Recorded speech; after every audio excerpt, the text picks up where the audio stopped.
Subscribe करें हमारा YouTube channel, bell icon को क्लिक करना ना भूलें, जिससे आगे आने वाले सभी YouTube अपडेट्स, वीडियोस, नोटिफिकेशंस आपको मिलते रहें।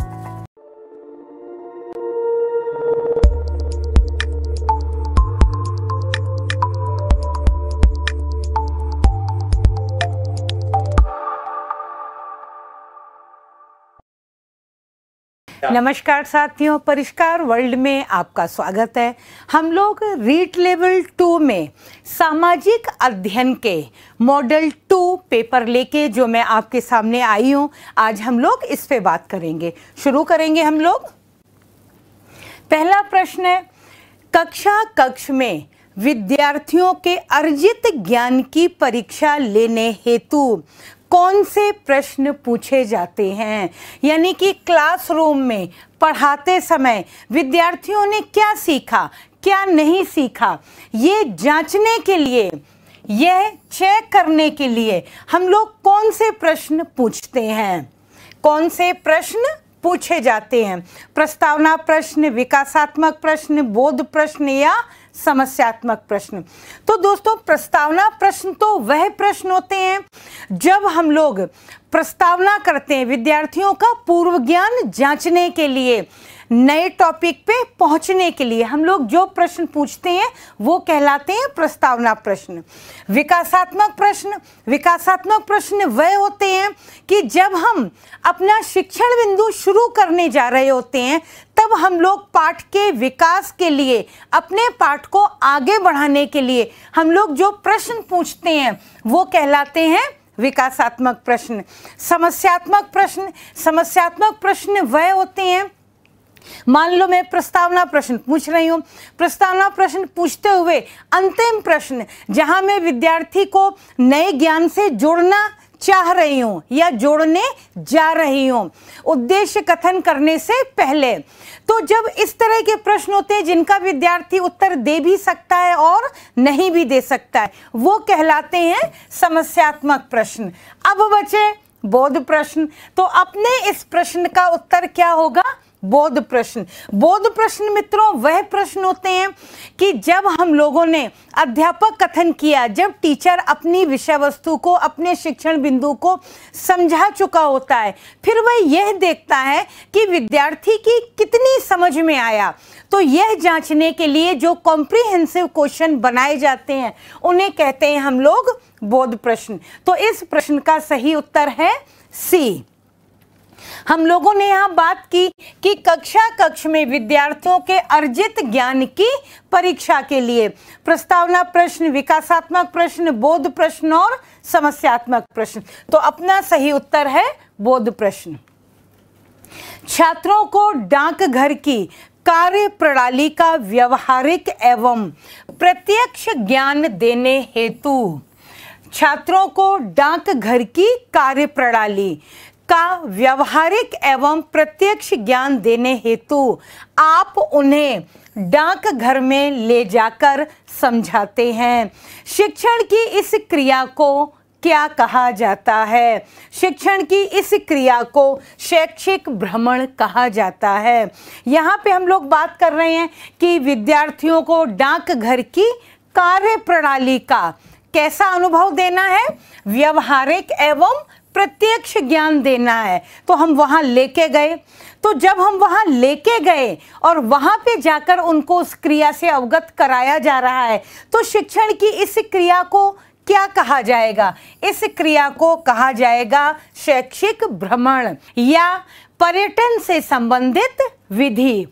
अब समस्या समाधान, शिक्षक मार्गदर्शन, प्रायोजना विधि, ये सब गलत हैं। सही उत्तर है सी। हम लोग समस्या समाधान विधि और प्रायोजना विधि का प्रयोग आगे करेंगे अगले प्रश्न में। नाम लेते ही समस्या समाधान विधि आ गई। समस्या समाधान विधि से सामाजिक समस्याओं को हल करना सीखते हैं, तथ्यों का संग्रह करना सीखते हैं, तथ्यों को व्यवस्थित करना सीखते हैं, या सभी क्या करना सीखते हैं विद्यार्थी? तो इसका सही उत्तर है डी। अब हम पहले इस पे बात करेंगे कि समस्या समाधान विधि क्या है। जॉन डीवी, सुकरात, सेंट थॉमस आदि ने समस्या समाधान विधि के बारे में बात की है। सुकरात ने आध्यात्मिक संवादों में इसका प्रयोग किया है। सेंट थॉमस ने भी अपनी किताब में इसका प्रयोग किया है।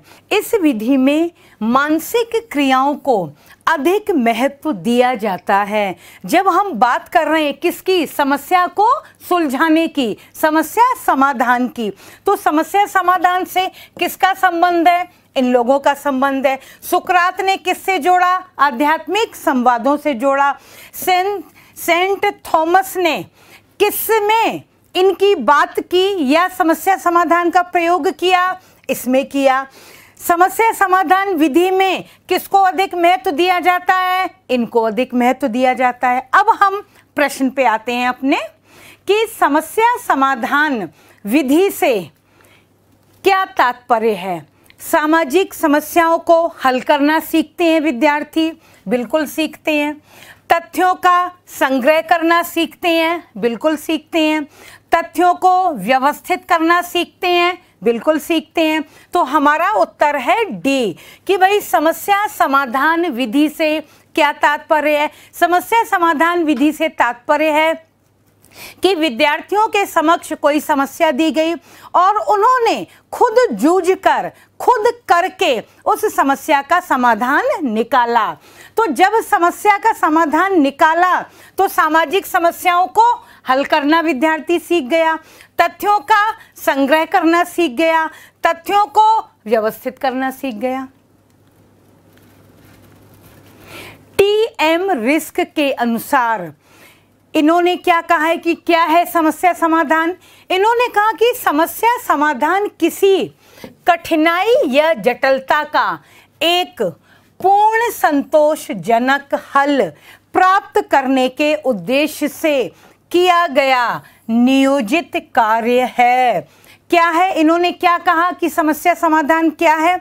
इन्होंने कहा कि भाई किसी भी कठिनाई या जटिलता का एक पूर्ण संतोषजनक हल प्राप्त करने के उद्देश्य से किया गया नियोजित कार्य है, जिसमें मात्र तथ्यों का संग्रह करना या किसी अधिकृत विद्वान के विचार की तर्क रहित स्वीकृति निहित नहीं है, वरन यह विचारशील चिंतन की प्रक्रिया है।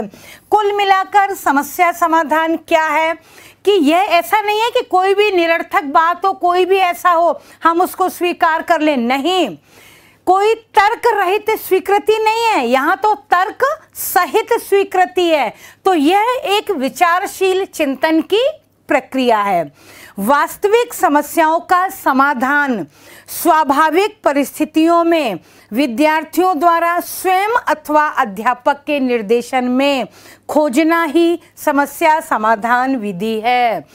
क्या हम लोग देख रहे हैं कि वास्तविक समस्याओं का, ये नहीं कि हमने कहा कि भाई कल्पना करो हैं और अब आप उसका निवारण सोचो, नहीं, वास्तविक समस्याओं का समाधान, और समाधान भी कैसे होगा?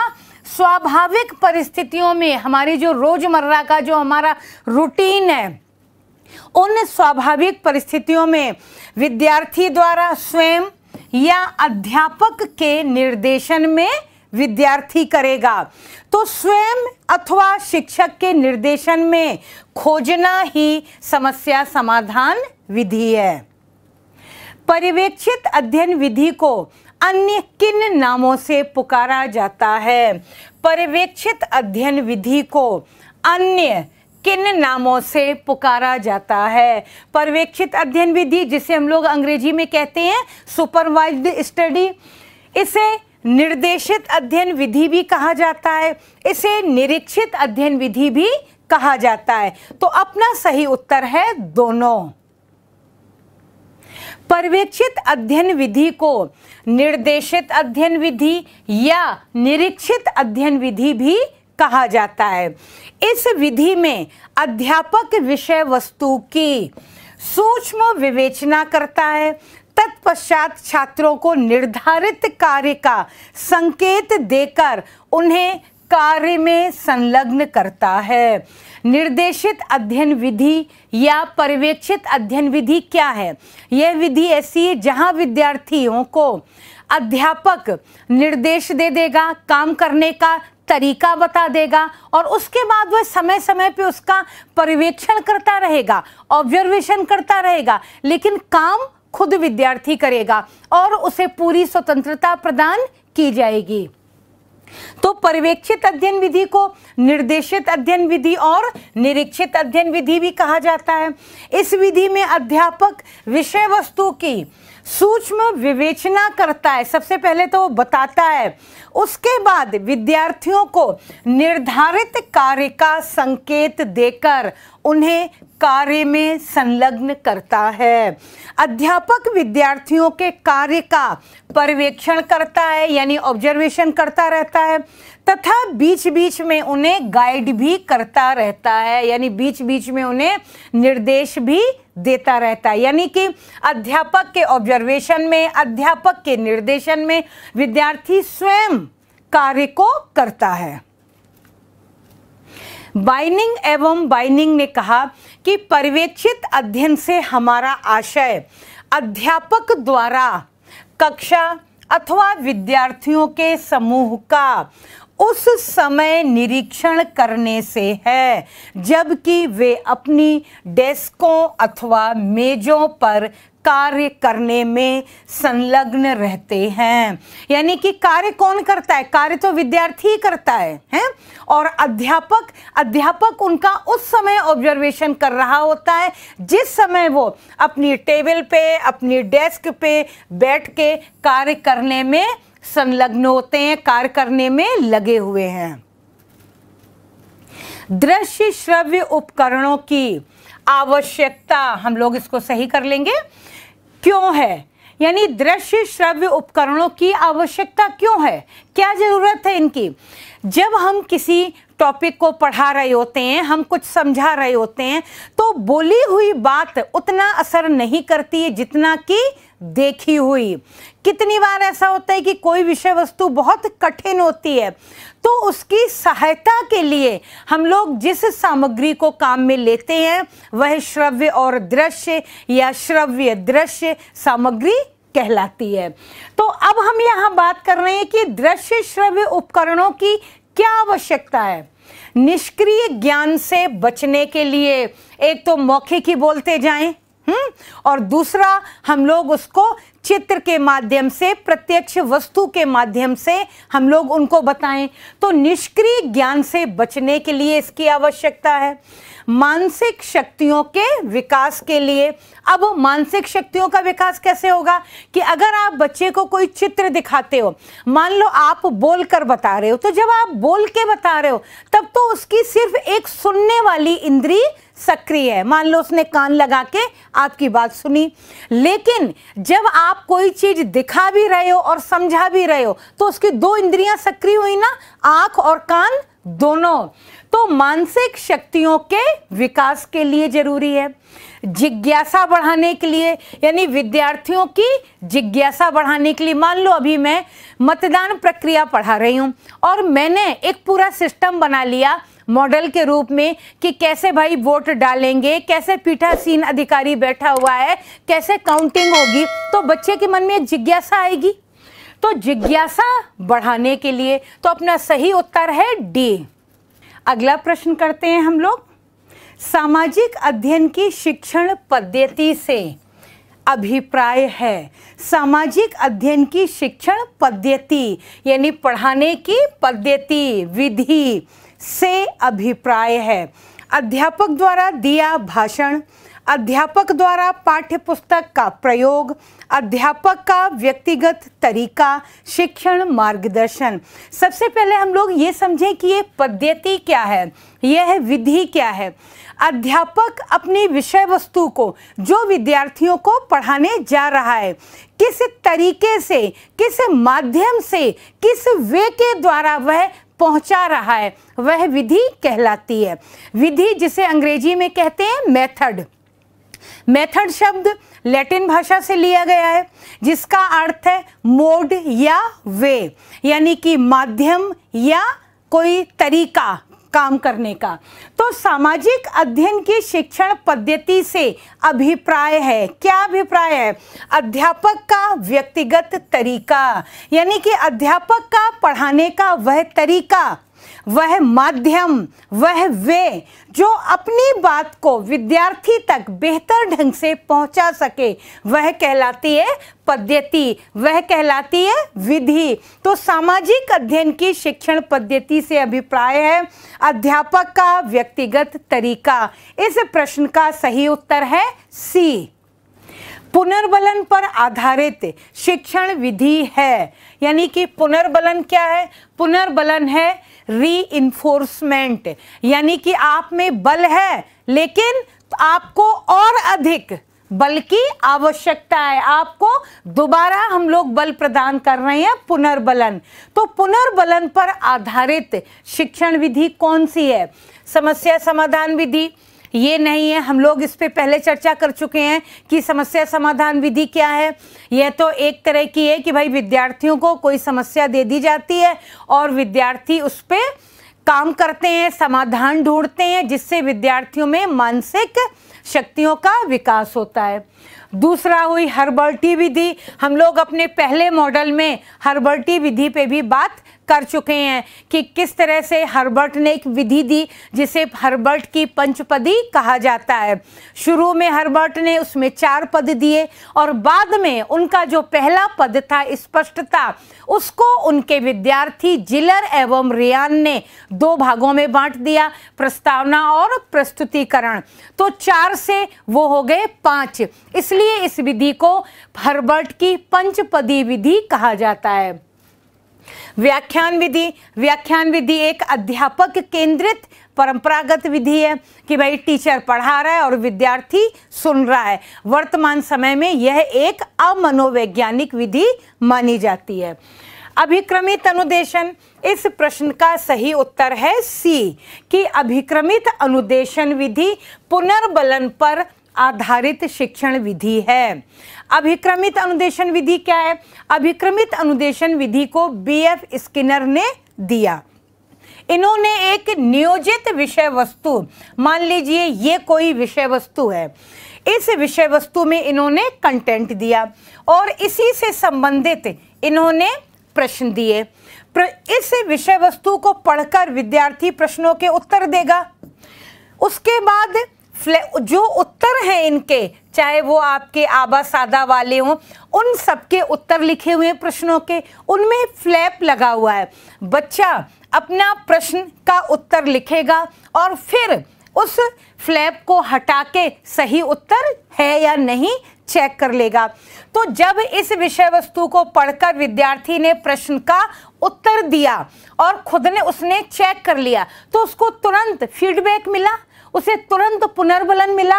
अगर उसका उत्तर सही है तो वो अगला प्रश्न पढ़ लेगा और अगर उसका उत्तर सही नहीं है तो वो विषय वस्तु का अध्ययन दोबारा करेगा। तो यह विधि पुनर्बलन पर आधारित है और इसे कहा गया अभिक्रमित अनुदेशन।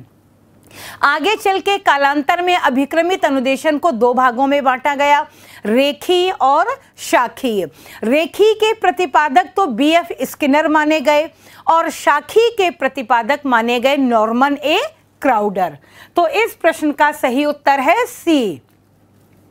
ये देखो एनालिसिस में भी यही कि भाई हर्बर्टी विधि क्या, हर्बर्टी विधि में इन्होंने 4 बताए। इन 4 बिंदुओं को जो इन्होंने दिया, जो इन्होंने 4 पद बताए, उन 4 पदों को इनके विद्यार्थी जिलर एवं रियान ने पहले पद स्पष्टता को 2 भागों में बांट दिया। कौन से 2 भाग? प्रस्तावना और प्रस्तुतिकरण। जब 2 भागों में इन्होंने बांट दिया तो टोटल कितने हो गए? 5 पद। यह कहलाई हर्बर्ट की पंचपदी। अभिक्रमित अनुदेशन क्या है? अभिक्रमित अनुदेशन का नामकरण बीएफ स्किनर ने किया। इन्होंने इस प्रकार की शिक्षण सामग्री तैयार की। किस प्रकार की? जिसकी सहायता से बालक स्वयं विषय वस्तु को पढ़कर प्रभावी रूप से सीख सकता है। बीएफ स्किनर ने इस तरह की एक शिक्षण सामग्री तैयार की जिसको पढ़कर विद्यार्थी स्वयं प्रभावी रूप से सीख सकता है, यानी कि लर्निंग से संबंधित। यह शिक्षण सामग्री पूर्व नियोजित है, यानी कि यह शिक्षण सामग्री पहले से तैयार की हुई है तथा इसकी सहायता से प्रभावी रूप से अनुदेशन कार्य अथवा पढ़ाया जाना संभव है। अनुदेशन कार्य यानी कि निर्देश दिए हुए हैं कि किस तरह से पढ़ना है, विद्यार्थी खुद पढ़ लेगा और इसके माध्यम से इस कार्य को किया जा सकता है। रेखीय अभिक्रमित अनुदेशन के बीएफ स्किनर और शाखीय अभिक्रमित अनुदेशन के नॉर्मन ए क्राउडर प्रतिपादक माने जाते हैं। प्रायोजना विधि के सोपान। प्रायोजना विधि के सोपान कौन कौन से हैं? परिस्थितियों का निर्माण करना, ये पहला सोपान है। प्रायोजना का चयन करना, ये दूसरा सोपान है। योजना बनाना, ये तीसरा सोपान है। तो प्रायोजना विधि के सोपान हैं सभी। प्रायोजना विधि में पहला है परिस्थितियों का निर्माण करना, दूसरा है प्रायोजना का चयन करना, तीसरा है योजना बनाना और दोस्तों चौथा है योजना का क्रियान्वयन करना और पांचवा है योजना का मूल्यांकन करना। तो प्रायोजना विधि में मुख्य रूप से कितने सोपान पाए गए? मुख्य रूप से 5 सोपान पाए गए। पहला, परिस्थिति उत्पन्न करना। अध्यापक बालकों से विचार विमर्श करके ऐसी स्थिति उत्पन्न करता है कि उनकी किसी विशेष कार्य में रुचि जागृत हो जाती है। देखो, प्रायोजना विधि में कोई भी काम थोपा नहीं जाता है कि आपने बच्चे के ऊपर कोई भी काम लाद दिया, नहीं। अध्यापक इस तरह की परिस्थिति उत्पन्न करेगा, उस समय के जो चल रहा है करंट का वो वातावरण तैयार करेगा, तो विद्यार्थियों के दिमाग में आएंगे कि हम लोग सर ये भी कर सकते हैं, ये भी कर सकते हैं, ये भी कर सकते हैं। तो सबसे पहला है परिस्थिति उत्पन्न करना। परिस्थिति कौन उत्पन्न करेगा? अध्यापक। किसके सामने? बालकों के। किसी विशेष कार्य में उनकी जब रुचि जागृत हो जाएगी तो फिर जो वो टॉपिक बता रहे हैं उनमें से योजना का चयन करेंगे कि भाई आपने जो ये बताए हैं उनकी हमने समीक्षा की और ये वाला टॉपिक सही रहेगा। मान लो अभी अगस्त आ रहा है, 15 अगस्त की हम बात करें हैं, तो ये कि भाई कई टॉपिक हो सकते हैं और अध्यापक ये कर दे कि चलो अपन तो स्वतंत्रता दिवस से संबंधित कोई प्रोजेक्ट पे काम करते हैं। तो योजना के चयन में बालक विभिन्न प्रकार की योजनाएं अध्यापक के समक्ष प्रस्तुत करता है। अब बालक ने अध्यापक के समक्ष प्रस्तुत कर दी कई प्रकार की योजनाएं, तो अब अध्यापक योजना का कार्यक्रम बनाएगा, योजना को क्रियान्वित करेगा और क्रियान्वित करने के बाद योजना का मूल्यांकन किया जाएगा कि योजना आपकी कितनी सफल रही, कितनी असफल रही, किन बातों से हमें असुविधा हुई और आगामी क्या क्या सुझाव हम लोग रख सकते हैं। तो ये हैं योजना विधि के सोपान। प्रत्येक इकाई के साथ ही मूल्यांकन होना कहलाता है। प्रत्येक इकाई के साथ ही, यानी कि किसी भी एक यूनिट को पढ़ाने के बाद हम लोग उसके बाद उसका मूल्यांकन कर लें तो वह क्या कहलाएगा? नैदानिक मूल्यांकन, वस्तुनिष्ठ मूल्यांकन, सतत मूल्यांकन या सभी? तो दोस्तों ये कहलाएगा सतत मूल्यांकन। इस प्रश्न का उत्तर है सी। क्यों है सी? देखो, प्रत्येक इकाई के साथ ही, यानी कि प्रत्येक इकाई को पढ़ाने के बाद, इकाई कहते हैं हम लोग यूनिट को, और इकाई का जो कॉन्सेप्ट है वो दिया है मॉरिसन ने। उन्होंने कहा है कि इकाई को हम लोग या तो कोई टॉपिक के अनुसार कर सकते हैं या सब्जेक्ट के अनुसार कर सकते हैं या दिवस के अनुसार कर सकते हैं, हम लोग किसी भी तरह से कर सकते हैं। तो नैदानिक मूल्यांकन ये गलत है, क्योंकि नैदानिक मूल्यांकन तो वह होता है, निदानात्मक परीक्षण, जो विद्यार्थियों की कठिनाइयों को जानने के लिए काम में लिया जाता है। वस्तुनिष्ठ मूल्यांकन वह होता है जो ऑब्जेक्टिव टाइप हो। सतत मूल्यांकन यानी कि लगातार, कॉन्टिन्यूअस कैसे कि एक इकाई के साथ में ही मूल्यांकन कर लिया गया, तो यह कहलाएगा सतत मूल्यांकन। समाजीकृत अभिव्यक्ति विधि से छात्र योजना बनाना सीख जाते हैं, छात्र वाद विवाद में भाग लेना सीख जाते हैं, छात्र आत्मनिर्णय करना सीख जाते हैं, या सभी? दोस्तों इसका उत्तर है सभी।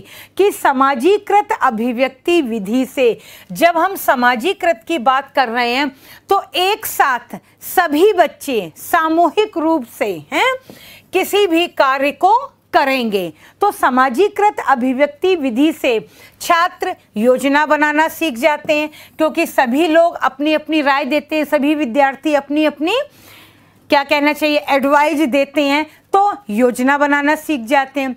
छात्र वाद विवाद में भाग लेना सीख जाते हैं कि भाई कुछ कहेंगे ये सही है, दूसरे कहेंगे नहीं ये गलत है, हमें इस तरह नहीं करना चाहिए, तो विद्यार्थी वाद विवाद में भाग लेना सीख जाते हैं। छात्र आत्मनिर्णय करना सीख जाते हैं, यानी कि सेल्फ डिसीजन करना सीख जाते हैं कि क्या सही है और क्या गलत है। तो इससे सभी बातें इसमें सही हैं और इस प्रश्न का उत्तर है डी।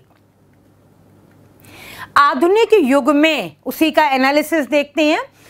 कक्ष में समाजीकृत प्रक्रिया के प्रयोग की मांग दिन प्रतिदिन बढ़ती जा रही है। दिन प्रतिदिन क्यों बढ़ती जा रही है? जिसमें फलस्वरूप शिक्षण शास्त्र में एक नवीन एवं गत्यात्मक विधि को स्थान मिला, जिसे समाजीकृत अभिव्यक्ति कहा गया। इसकी मांग दिन पर दिन इसलिए बढ़ती जा रही है क्योंकि देखो प्राचीन समय में जब परंपरागत विधि होती थी तो अध्यापक सर्वे सर्वा होता था, लेकिन उसके बाद परंपरागत विधि को तो बहुत पीछे छोड़ दिया गया। अब तो सारी विधियां विद्यार्थी केंद्रित हैं, जिन पे बल दिया जाता है। तो विद्यार्थी केंद्रित विधि प्लस समूह में काम करने की विधि।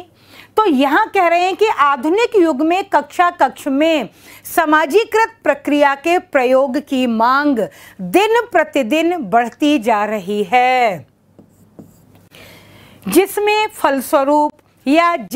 फलस्वरूप शिक्षण शास्त्र में एक नवीन एवं गत्यात्मक विधि को स्थान मिला, जिसे समाजीकृत अभिव्यक्ति कहा गया है।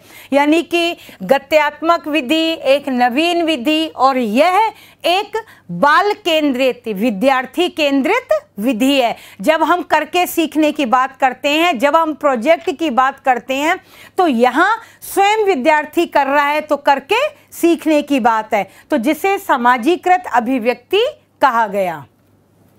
लक्ष्य और उद्देश्य के अंतर की दृष्टि से असंगत है, यानी कि लक्ष्य और उद्देश्य के अंतर की दृष्टि से लक्ष्य क्या है और उद्देश्य क्या है। लक्ष्य व्यापक तथा उद्देश्य सीमित होते हैं। लक्ष्य दीर्घकालिक तथा उद्देश्य अल्पकालिक होते हैं। लक्ष्य कक्ष शिक्षण को अप्रत्यक्ष रूप से तथा उद्देश्य प्रत्यक्ष रूप से प्रभावित करते हैं। दिन प्रतिदिन के कार्यों में लक्ष्यों एवं उद्देश्यों का महत्व कम होता है। दिन प्रतिदिन के कार्यों में लक्ष्य का महत्व तो कम होता है, लेकिन उद्देश्य का महत्व कम नहीं होता है। तो इस प्रश्न का सही उत्तर है डी, यानी कि कौन सा असंगत है? यह असंगत है। अब एक बार हम लोग ये देखते हैं कि ये लक्ष्य और ये उद्देश्य है क्या। मान लो ये तो आपको पता है ना कि भाई लक्ष्य दीर्घकालिक और उद्देश्य अल्पकालिक है। लक्ष्य व्यापक तथा उद्देश्य सीमित है। मान लो मैं ये गोला कर रही हूं, यानी कि अध्यापक बनना, टीचर बनना मेरा लक्ष्य है। अब इस लक्ष्य को प्राप्त करने के लिए मैं छोटे छोटे उद्देश्यों को पूरा करूंगी। हैं, ऐसा तो नहीं है कि मैंने 12th कर लिया और मैं बीए कर ली और मैं 12th या बीए के बाद मैं सीधे बन गई। नहीं, अगर मेरा लक्ष्य टीचर बनना है तो यानी कि लक्ष्य के अंतर्गत उद्देश्य है, लक्ष्य बड़ा है और उद्देश्य उसके अंतर्गत समाहित है, तो मैं छोटे छोटे उद्देश्यों को पूरा करूंगी। मैं 12वीं करूंगी, बीए करूंगी, बीएड करूंगी और उसके बाद टीचिंग का काम शुरू करूंगी। तो लक्ष्य व्यापक तथा उद्देश्य सीमित होते हैं। लक्ष्य दीर्घकालिक यानी वो तो लंबे समय के बाद ही आप प्राप्त कर पाओगे, और उद्देश्य अल्पकालिक होते हैं कि आपने 10वीं की, 12वीं की, बीए किया, आप एक एक उद्देश्य को प्राप्त करते गए। लक्ष्य कक्ष शिक्षण को आप प्रत्यक्ष रूप से, लक्ष्य आपसे डायरेक्ट जुड़ा हुआ नहीं है, लेकिन उद्देश्य प्रत्यक्ष रूप से जुड़ा रहता है। और दिन प्रतिदिन के कार्यों में लक्ष्य का महत्व कम होता है और उद्देश्य का महत्व अधिक होता है। तो इस प्रश्न का उत्तर है डी। पर्यटन का सामाजिक विज्ञान में महत्वपूर्ण स्थान है, क्योंकि पर्यटन का सामाजिक विज्ञान में महत्वपूर्ण स्थान है। अब इससे पहले हम लोगों ने एक प्रश्न किया था डाकघर वाला कि हम वहां गए, हमने वहां देखा और देख के हमने समझा।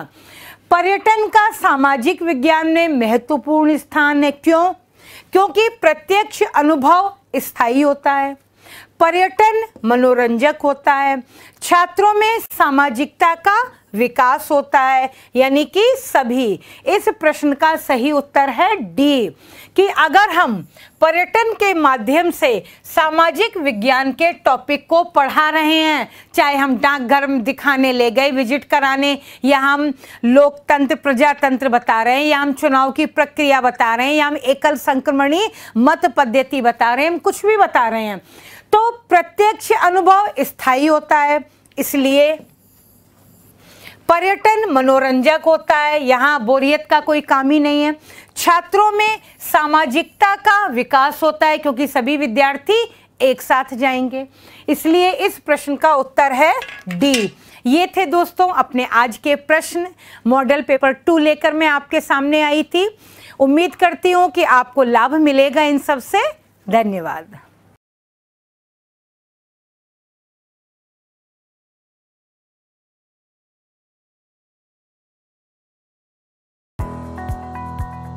सब्सक्राइब करें हमारा YouTube चैनल, बेल आइकन को क्लिक करना ना भूलें, जिससे आगे आने वाले सभी YouTube अपडेट्स, वीडियोस, नोटिफिकेशंस आपको मिलते रहें।